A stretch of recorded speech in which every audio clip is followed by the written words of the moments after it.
berjumlah 13 orang.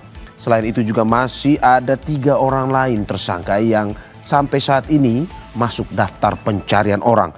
Mana rekan-rekan bisa melihat di belakang kita adalah para tersangka yang berjumlah 13 orang yang sudah kita amankan.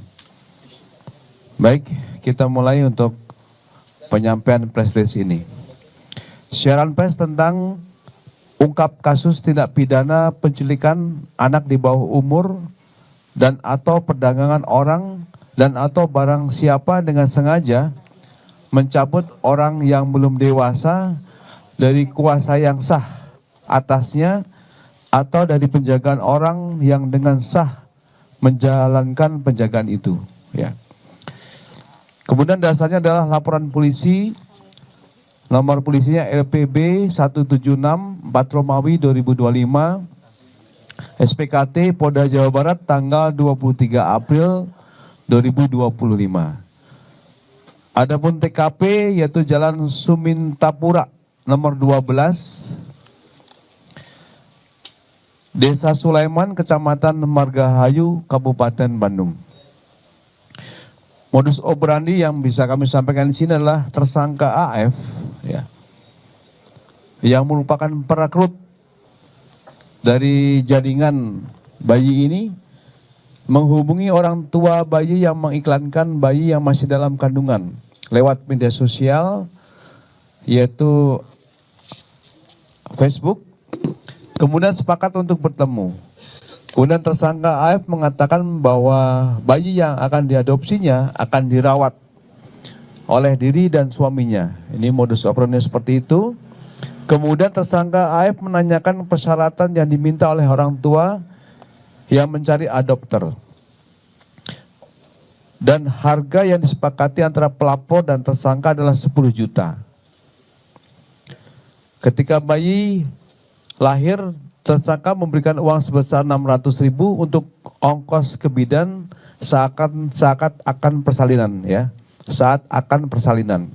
Kemudian sisanya akan diberikan keesokan harinya, sekaligus memberikan KTP dan KK milik tersangka. Dan tersangka membawa anak pelapor, akan tetapi sampai keesokan harinya tersangka tidak kunjung datang. Fakta-fakta penyidikan bahwa tersangka sudah melakukan tindak pidana perdagangan sejak tahun 2023. Tersangka sudah melakukan perdagangan bayi kurang lebih 25 orang dan melakukan perekrutan bayi-bayi tersebut sejak dalam kandungan. Bayi-bayi yang baru lahir tersebut oleh tersangka diserahkan kepada penampung. Di sini ada 4 penampung, TSKM, TSKY, TSKW, dan TSKJ. Ya, ini yang ada di belakang ini mereka ada.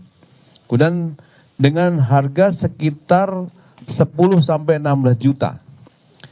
Dengan rincian pembagian sesuai dengan harga yang disepakati antara TSKA dengan ibu bayi. Kemudian sisanya dibagi-bagi antara TSKA dan TSKM dan TSKYT. Kemudian setelah diterima oleh penampung tadi, bayi itu tersebut dirawat, ya, dirawat oleh pengasuh. Ini saudari YN, ya. Pengasuh Y akan digaji oleh TSKL sebesar 2.500.000 dan 1 juta untuk keperluan bayi, ya.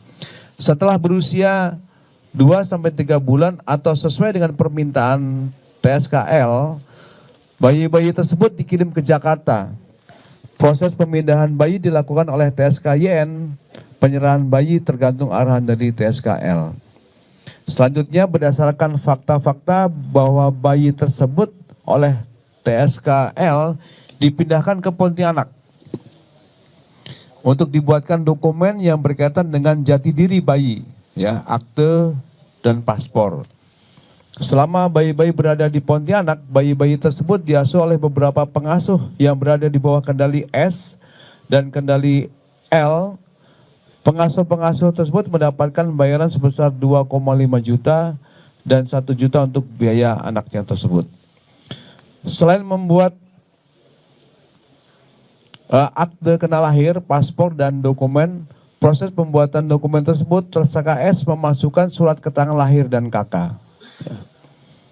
Selain pembuatan dokumen untuk bayi, peran dari TSKS juga mencarikan orang tua kandung palsu untuk bayi dengan cara memasukkan identitas bayi dalam KK orang, ya, maupun menjadi orang tua palsu dengan mendapatkan imbalan antara 5 sampai 6 juta. Ini peran daripada TSKS.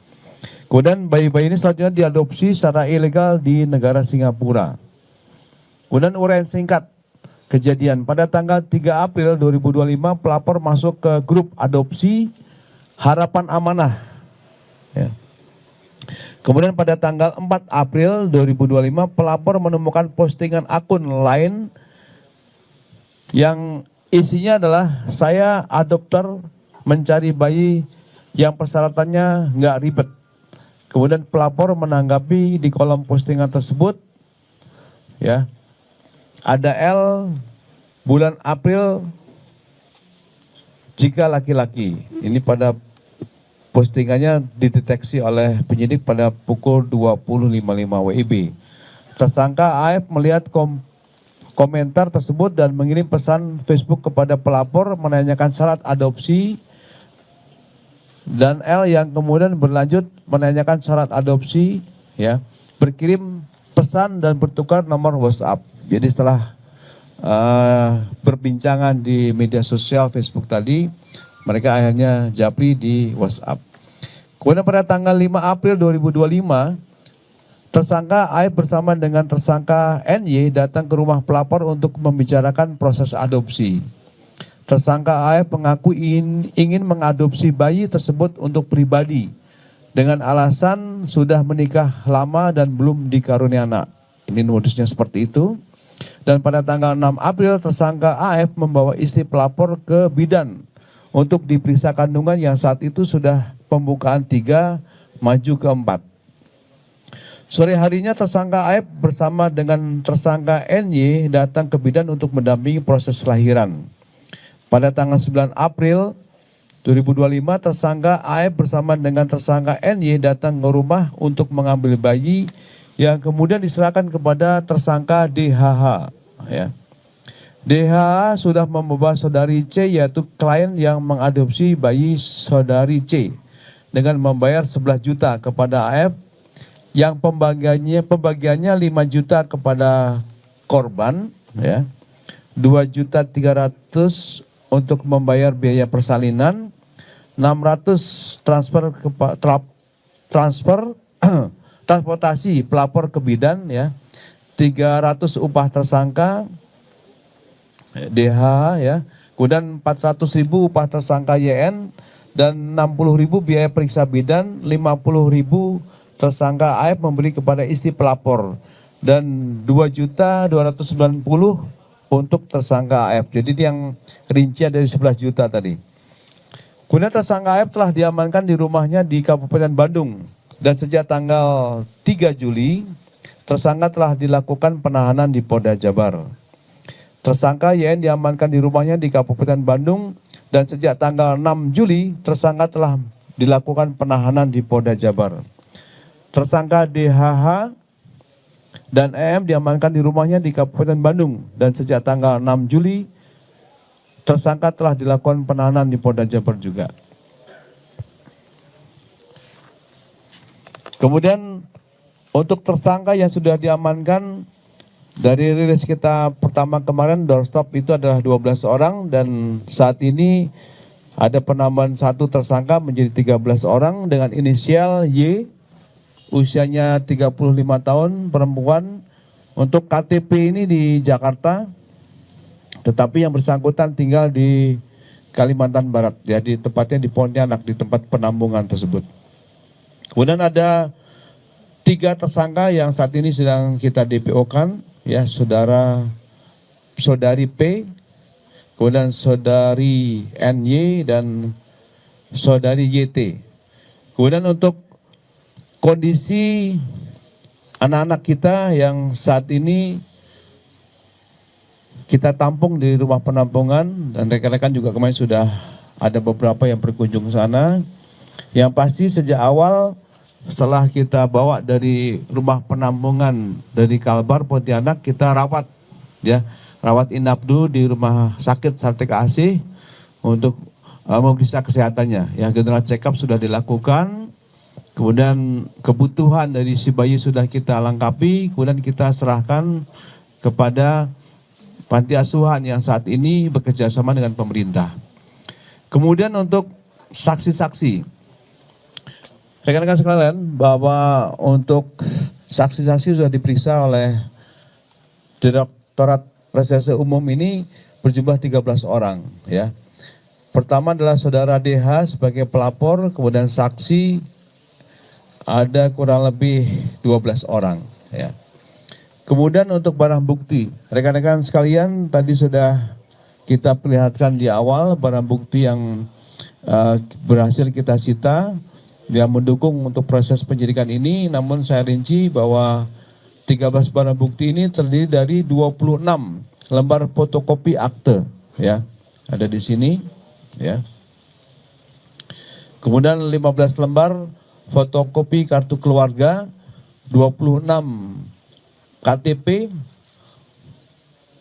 kemudian 8 akte perkawinan, 2 bundel hasil lab, 2 bundel paspor, 4 bundel rekening koran, 9 HP, ya.